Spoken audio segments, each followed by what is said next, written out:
Herbal tea is often seen as the ultimate comfort drink. Warm, natural, and steeped in centuries of tradition for soothing everything from a restless mind to an upset stomach. But here's a truth that might surprise you, especially if you're a senior. Even something as seemingly innocent as chamomile or peppermint tea can quietly work against your health if you're not using it wisely. I want to walk you through 7 common mistakes seniors make with herbal tea that could be derailing their wellness goals, inspired by a personal story that really opened my eyes.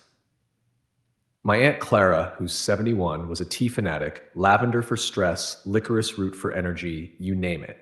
She thought she was doing her body a favor, but last year she started feeling exhausted, her blood pressure was spiking, and her doctor was stumped.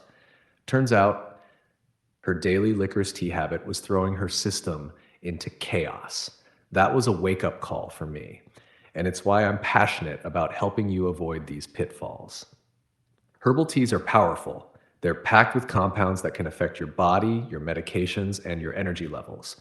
For seniors whose livers and kidneys process things more slowly, these effects can hit harder. Let's dive into these 7 mistakes with practical tips and real world examples so you can sip smarter and make every cup a boost for your health. Mistake number 1, treating herbal tea like a casual drink instead of a medicine. When you pour a cup of herbal tea, it's easy to think of it as just a cozy beverage, but many herbs in these teas act more like supplements or even mild drugs. Take chamomile. It's fantastic for calming nerves, but it can slightly thin your blood, which is risky if you're on medications like warfarin. Or consider valerian root, common in sleep blends. It's so potent that some countries regulate it like a prescription. My Aunt Clara didn't realize her sleepy time tea was leaving her groggy all morning because she was steeping it too long. As we age, our bodies change. Our liver processes compounds more slowly, our kidneys clear waste less efficiently, and our digestion absorbs things differently.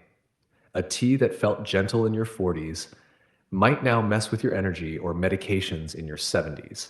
For example, peppermint tea is great for bloating, but it can relax the esophageal sphincter, worsening acid reflux for some. The fix? Treat tea with respect. Research the herbs in your blend, know what they do and how they might interact with your meds. Keep a simple log. Jot down what tea you drank, when, and how you felt afterward. Patterns will show up. And don't just toss a tea bag in hot water and forget it.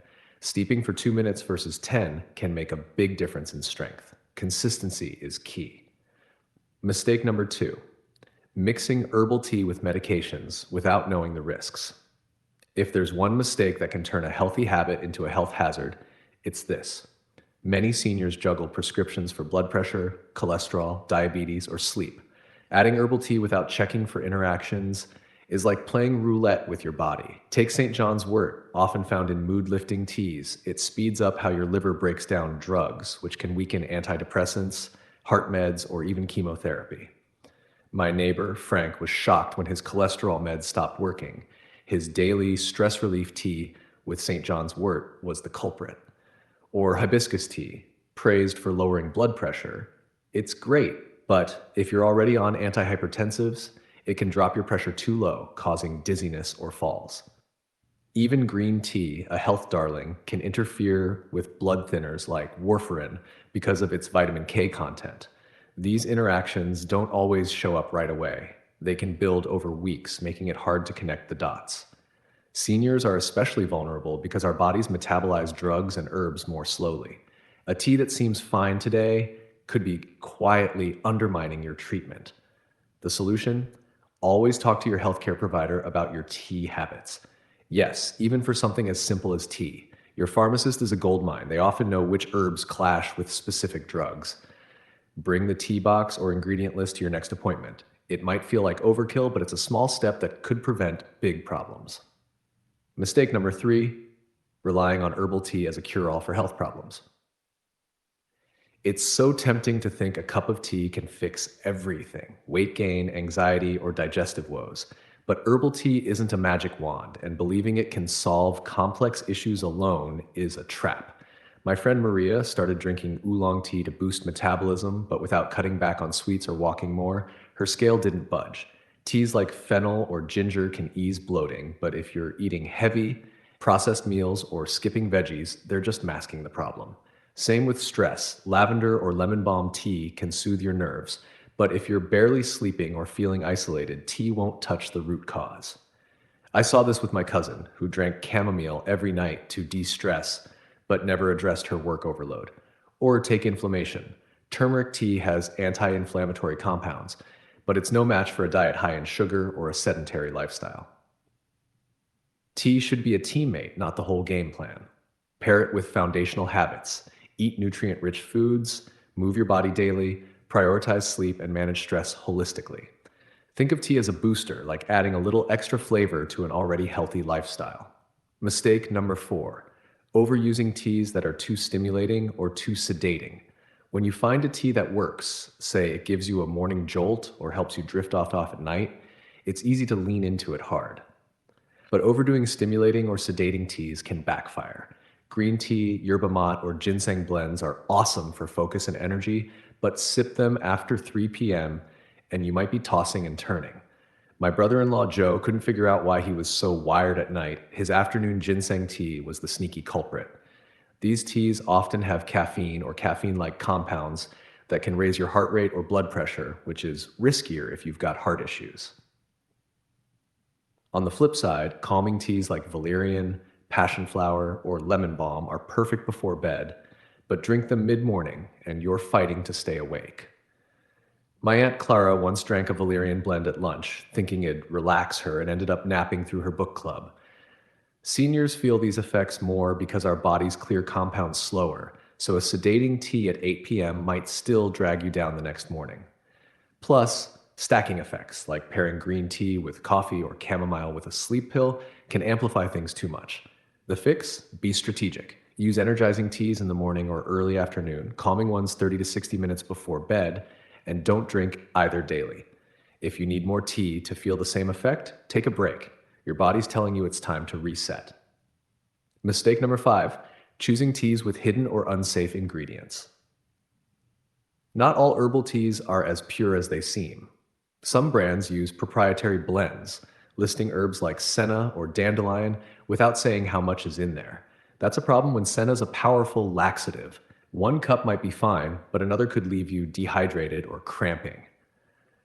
My Aunt Clara bought a detox tea that sounded healthy but had senna she didn't know about, and it sent her running to the bathroom. Other teas hide artificial flavors, preservatives, or natural essences that can irritate sensitive stomachs or even trigger allergies. Some cheap teas use herbs from unregulated sources, risking contamination with pesticides or heavy metals. I read about a senior who got sick from a bargain tea with moldy herbs. Scary stuff. To protect yourself, read labels like a detective.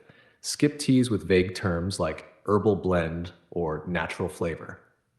Look for certified organic or third-party tested brands that disclose sourcing and testing for contaminants. Avoid teas promising quick fixes like rapid weight loss or instant detox. They often pack harsh herbs that stress your liver or kidneys, especially for seniors with slower metabolism. Stick with reputable brands that list exact ingredients and their amounts. Mistake number six: ignoring dosage, steep time, and water temperature. Brewing tea might seem straightforward, but small details like how much herb you use, how long you steep, or the water temperature can make or break its effects. A heaping teaspoon of herbs versus a level one can double the potency, risky for strong herbs like licorice or valerian. Steeping for 10 minutes instead of 5 pulls out more compounds, which is great for ginger, but can make green tea bitter and hard on your stomach. My Uncle Bob brewed his peppermint tea too long and wondered why it gave him heartburn. Water temp matters too. Boiling water scorches delicate herbs like rose or chamomile, killing their calming oils, while tough roots like turmeric or licorice need that heat to release their benefits. I once made lavender tea with lukewarm water, and it was basically flavored water. Zero effect. For seniors whose bodies are more sensitive, these details are critical. Think like an herbalist. For calming teas, steep 5 to 7 minutes in hot, not boiling water, about 190 degrees Fahrenheit. For roots or barks, use boiling water and steep 10 to 15 minutes. Don't brew a big pot and sip it all day. That's like taking multiple doses of a medicine without realizing it. Measure your herbs, time your steep, and match the temp to the herb for a safe, effective cup.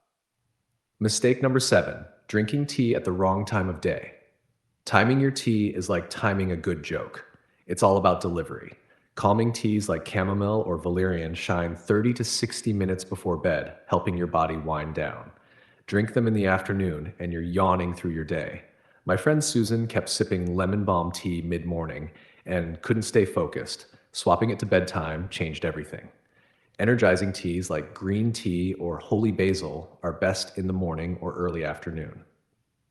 Sip them after 3 p.m., and you might be up counting sheep. My cousin drank yerba mate at dinner and wondered why he couldn't sleep. Meal timing matters too. Peppermint or fennel after lunch or dinner can ease digestion, but on an empty stomach, they might cause nausea, especially for sensitive seniors.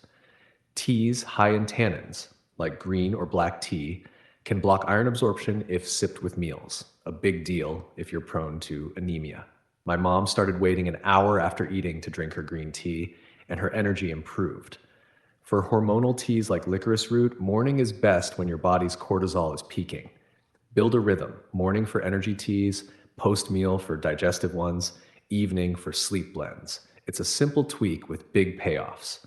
Herbal tea can be a powerful ally in your wellness routine, but only if you use it with intention.